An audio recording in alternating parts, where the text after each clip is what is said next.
जय माता दी दोस्तों। हर साल माघ महीने के कृष्ण पक्ष की चतुर्थी तिथि को सकट चौथ का व्रत रखा जाता है। इस दिन को तिल चौथ, तिलकुट चौथ, माघी चौथ व संकष्टी चतुर्थी के नाम से भी जानते हैं। ऐसी मान्यता है कि जो भी भक्त सच्चे मन से इस दिन व्रत रखकर भगवान गणेश जी की आराधना करता है, उसकी सभी मनोकामनाएं पूरी होती हैं। दोस्तों, सकट चौथ का व्रत संतान के लिए बहुत ही विशेष रूप से पुण्य फलदायी माना गया है। इस व्रत को करने से संतान के जीवन में आने वाली सभी परेशानियां दूर हो जाती हैं। संतान को सुख समृद्धि की प्राप्ति होती है और उसकी आयु भी लंबी होती है। इस व्रत के प्रभाव से निसंतान लोगों को भी संतान की प्राप्ति होती है। आपको बता दें कि सकट चौथ के व्रत में विघ्नहर्ता भगवान गणेश जी के साथ साथ चंद्रमा का भी पूजन किया जाता है।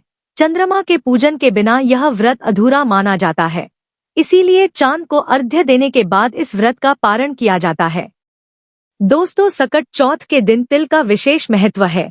इस दिन तिल से गणपति बप्पा का पूजन और बप्पा को भोग लगाया जाता है। साथ ही इस दिन तिल का दान करना भी विशेष महत्व रखता है। चलिए जानते हैं, साल 2026 में सकट चौथ का व्रत कब रखा जाएगा, पूजा का शुभ मुहूर्त क्या है, चंद्रोदय का समय क्या है, राहु काल का समय कब से कब तक रहेगा। आपको बता दें कि माघ माह के कृष्ण पक्ष की चतुर्थी तिथि का प्रारंभ 6 जनवरी 2026 को सुबह 8:01 पर होगा और चतुर्थी तिथि का समापन 7 जनवरी 2026 को सुबह 6:52 पर होगा। तो साल 2026 में सकट चौथ का व्रत 6 जनवरी 2026 दिन मंगलवार को रखा जाएगा और इस दिन सूर्योदय सुबह 7:15 पर होगा और सूर्यास्त शाम 5:39 पर होगा। 6 जनवरी को सकट चौथ की पूजा का मुहूर्त सुबह 9:51 से लेकर दोपहर 1:45 तक रहेगा और इस दिन अभिजीत मुहूर्त दोपहर 12:06 से लेकर दोपहर 12:48 तक रहेगा और शाम की पूजा के लिए गोधूली मुहूर्त 5:36 से लेकर 6:04 तक रहेगा और इस दिन सर्वार्थ सिद्धि योग सुबह 7:15 से लेकर दोपहर 12:17 तक रहेगा और इस दिन चंद्रोदय का समय रात में 8:54 पर रहेगा। इस मुहूर्त में चंद्रमा को अर्घ्य अर्पित करना शुभ होगा। आपको बता दें कि सकट चौथ के दिन भद्रा का साया भी रहेगा।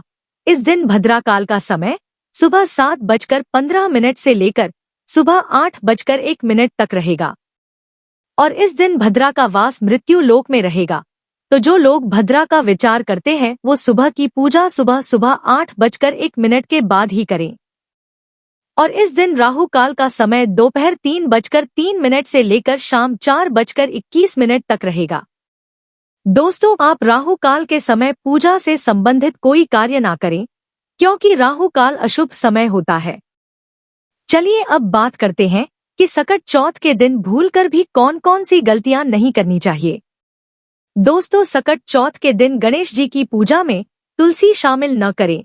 इसके अलावा सकट चौथ के पूजन के समय भूलकर भी महिलाओं को काले रंग के वस्त्र धारण नहीं करने चाहिए। इस दिन आप लाल, पीले, हरे या गुलाबी रंग के वस्त्र पहनें। इसके अलावा आप जब सकट चौथ के दिन चंद्रमा को जल और दूध अर्पित करेंगे यानी अर्घ्य देंगे तो आपको इस बात का ध्यान रखना है कि जल के चीते आपके पैरों में नहीं पड़ने चाहिए। इस बात का विशेष ध्यान रखें। चलिए अब बात करते हैं सकट चौथ की पूजा विधि के बारे में। दोस्तों, सकट चौथ का व्रत रखने वाली महिलाओं को प्रातःकाल सुबह जल्दी उठकर स्नान आदि करने के बाद स्वच्छ वस्त्र धारण करने चाहिए। संभव हो तो इस दिन लाल रंग के कपड़े पहनें और फिर दिन भर उपवास करने के बाद शाम के समय पूजा करें। दोस्तों, कहीं कहीं इस दिन सुबह पूजा की जाती है, किसी के यहाँ दोपहर में और कहीं कहीं शाम को पूजा का विधान है। तो जैसे आपकी परिवार की परंपरा हो, आप उस समय सकट चौथ की पूजा करें। सबसे पहले हाथ में जल, अक्षत, फूल लेकर व्रत का संकल्प लें और गणेश जी का विधिवत पूजन करें। इस दिन पूजा स्थल को गंगाजल छिड़क कर शुद्ध करें और लकड़ी की चौकी या पटाले उस पर पीले या लाल रंग का वस्त्र बिछाएं। फिर गणेश जी और सकट माता की मूर्ति या फोटो स्थापित करें। इसके बाद तांबे के कलश में जल भरकर रखें। अब आप एक शुद्ध घी का दीपक जलाएं और भगवान को तिलक लगाएं, फूल माला चढ़ाकर उनका श्रृंगार करें। इसके बाद गणेश जी को दूर्वा अर्पित करें। अब तिल गुड़ से बने लड्डू जरूर अर्पित करें। इस दिन पूजा में तिल और गुड़ की चीज शामिल करना शुभ होता है। फिर तिलकुटा का पहाड़ बनाया जाता है। कहीं कहीं पर तिलकुट का बकरा भी बनाते हैं। पूजा करने के बाद तिलकुट के बकरे की गर्दन घर का कोई बच्चा काट देता है। इसके बाद सकट चौथ व्रत की कथा अवश्य सुनें और गणेश जी के मंत्रों का जाप करें और अंत में आरती करके पूजा संपन्न करें। दोस्तों, दिन भर निर्जला उपवास रहें। ध्यान रखें कि इस व्रत में अनाज का सेवन नहीं किया जाता है और रात में जब चंद्रमा उदय हो जाए तो चंद्रमा को अर्घ्य देने के बाद ही व्रत खोलना चाहिए। दोस्तों, जब चंद्रमा निकल आए तो सबसे पहले चंद्रमा को कच्चे दूध और चीनी मिले जल का अर्घ्य दें और अर्घ्य देते समय ओम चंद्राय नमः या ओम सोम सोमाय नमः मंत्र का जाप करें और चंद्रमा को धूप दीप दिखाएं और उन्हें भी तिल गुड़ का भोग लगाएं। इसके बाद उनसे संतान की दीर्घायु की कामना करें और परिवार की खुशहाली के लिए प्रार्थना करें। पूजा के बाद अपनी सास को बायना देकर उनके पैर छूकर उनका आशीर्वाद ले। इसके बाद ही तिल गुड़ का प्रसाद खाकर अपना व्रत खोलें। व्रत खोलने के बाद भी अन्न का सेवन न करें। इस दिन रात में फलाहार का ही सेवन करना है। संभव हो तो फलाहार में केवल मीठी चीज ही खाएं। सेंधा नमक के इस्तेमाल से बचें। दोस्तों, प्रसाद खाने के बाद इस दिन दूध और शकरकंद खाकर व्रत खोलना शुभ माना जाता है।